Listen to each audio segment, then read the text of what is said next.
প্রিয় দর্শক, আসসালামু আলাইকুম ওরহমাতুল্লাহ। আপনার জীবনে কি এমন হচ্ছে নতুন চাকরি, ব্যবসায় বিনিয়োগ কিংবা একটা ভালো সুযোগের আশা করছেন, কিন্তু যত দরজায় কড়া নাড়ছেন সব যেন বন্ধ হয়ে যাচ্ছে? তাহলে মানুষের দরজায় নয়, আল্লাহর দরজায় কড়া নাড়েন, যিনি সব দরজা খুলে দিতে পারেন। তিনি হচ্ছে আল ফাত্তাহ, আমাদের রব। قل يجمع بيننا ربنا ثم يفتح بيننا بالحق وهو الفتاح العليم।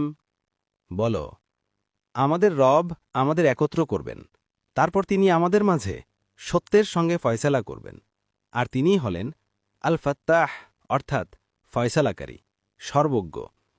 সূরা সাবা, আয়াত ২৬।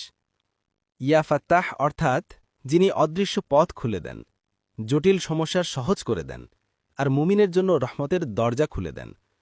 যখন মানুষের সব চেষ্টা ব্যর্থ হয়, তখন আল্লাহর এই নাম ইয়া ফাত্তাহ এর বরকতে অদেখা সকল দরজা খুলে যাবে। প্রতিদিন ফজরের নামাজের পর মুখে হাসি রেখে ৭১ বার পড়ুন ইয়া ফাত্তাহ। তারপর বলুন, হে আল্লাহ, আপনি আমার জন্য সহজ করে দিন, যেটা কল্যাণকর। কোনো কঠিন কাজ বা সিদ্ধান্তের আগে ১১ বার পড়ুন, যেমন ইন্টারভিউ, দরখাস্ত, মিটিং, পরীক্ষা ইত্যাদি। রাতে ঘুমানোর আগে ১১ বার ইয়া ফাত্তাহ পড়ে হাতে মুখে ফু দিন, নিজের মুখ মাসেহ করুন। আমলের সময় অন্তরে এই বিশ্বাস রাখুন, কেউ খুলতে না পারলেও আমার রব আমার ভাগ্য খুলে দিতে পারেন। আমল চালিয়ে যেতে থাকুন, অল্প দিনেই পরিবর্তন দেখতে পাবেন ইনশাআল্লাহ।